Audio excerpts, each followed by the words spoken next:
भारत में मृदा पद्धतियों के प्रकार बताएं। तो मृदा जीवन के सभी स्रोत और गंतव्य का महान संयोजक है। मृदा सभी पारिस्थितिकी तंत्र के बंधनकारी तरीकों के कारक के रूप में कार्य करती है। यह वनस्पतियों जीवों के साथ जोड़ती है। यह सभी प्रकार के वनस्पतियों और जीवों के लिए रुगहर अर्थात घाव भरने वाले और पुनर्स्थापक की भूमिका निभाती है। मृदा धरातलीय पदार्थ होते हैं जो भूपृष्ठ के सबसे ऊपरी हिस्से का निर्माण करती है। यह खनिज, अकार्बनिक एवं कार्बनिक पदार्थ, गैस और जल का मिश्रण होता है। भारत में मृदा के प्रकार 1963 में भारतीय कृषि अनुसंधान परिषद ने एक अखिल भारतीय मृदा सर्वेक्षण समिति का गठन किया। समिति ने भारतीय मृदा को 8 प्रमुख प्रकारों में विभाजित किया: जलोढ़ मृदा, काली मृदा, लाल व पीली मृदा, लेटराइट मृदा, पर्वतीय मृदा, शुष्क या मरुस्थलीय मृदा, लवणीय मृदा एवं पिटमय मृदा। जलोढ़ मृदा सबसे व्यापक रूप से पाया जाता है। भारत के भौगोलिक क्षेत्र के लगभग 40% भाग को 60% को वह समाविष्ट करते हैं। वे मुख्य रूप से उत्तरी मैदानों और नदी घाटियों भारत गंगा ब्रह्मपुत्र के पाए जाते हैं। ये नदियों द्वारा बालू का गाद और मृत्तिका के निक्षेप का कारण बनते हैं। जलोढ़ मृदा उपजाऊ होती है। इनमें गहन कृषि की जाती है।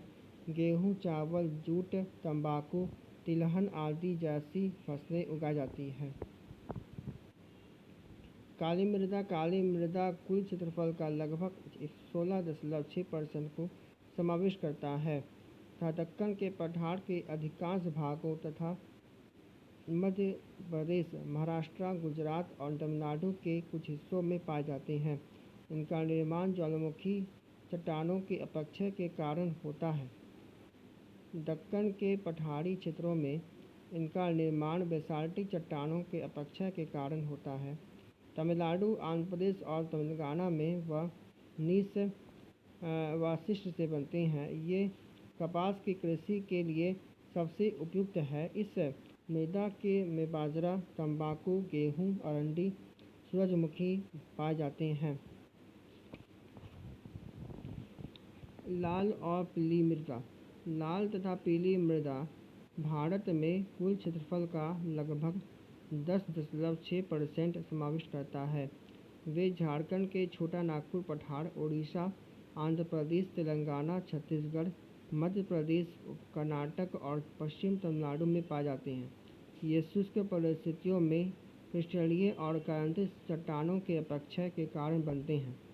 मुख्य आधार पदार्थ ग्रेनाइट ग्नीस शिस्ट होते हैं। ऊंचे इलाकों में वे केवल बाजरा की कृषि के लिए उपयुक्त होते हैं। निचली पदार्थों और घाटियों में उनका उपयोग कपास, गेहूँ, दालें, तंबाकू, आलू आदि कृषि के लिए किया जाता है।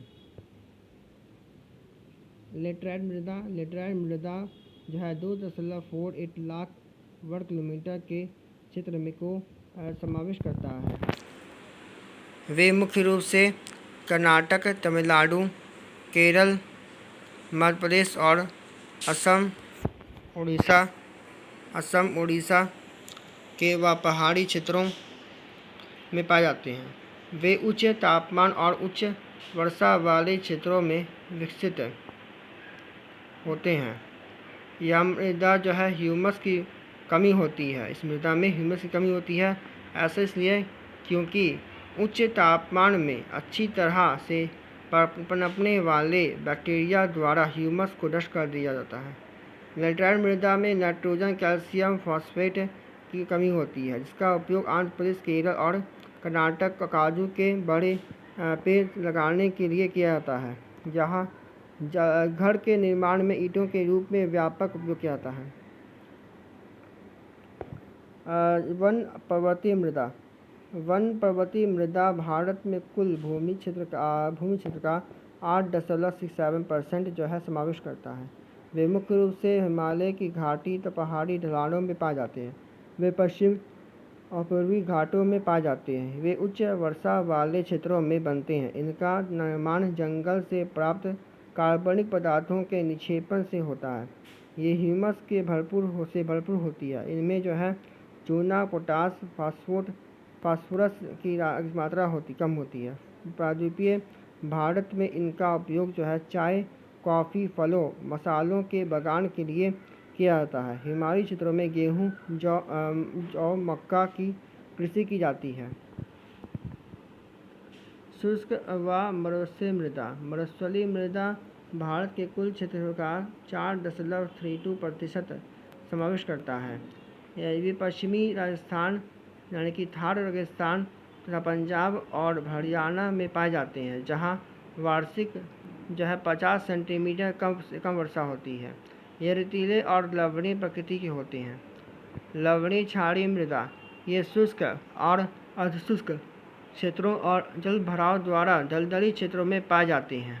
वे पश्चिम गुजरात, हरियाणा के कुछ हिस्सों, कपास, पूर्वी तट के डेल्टा और पश्चिम बंगाल के सुंदरवन में पाए जाते हैं। इसमें सोडियम, पोटेशियम तथा मैग्नीशियम की उच्च प्रतिशत होती है। मृदा में नाइट्रोजन और कैल्शियम की मात्रा कम होती है। वे कृषि के लिए बहुत उपयुक्त नहीं है। फलियों तथा धान की कृषि की जा सकती है। पिटमय मृदा उत्तराखंड के दक्षिणी भाग, बिहार के उत्तरी भाग, पश्चिम बंगाल, तमिलनाडु और उड़ीसा के तटीय क्षेत्रों में पाए जाते हैं। वे कुछ उच्च आर्द्रता तथा वर्षा वाले क्षेत्रों में निर्मित होते हैं, जो उच्च वनस्पति विकास को बढ़ावा देते हैं। मृदा ह्यूमस और कार्बनिक पदार्थों से भरपूर होती है। इनका उपयोग मुख्य रूप से चावल और जूट की कृषि के लिए किया जाता है।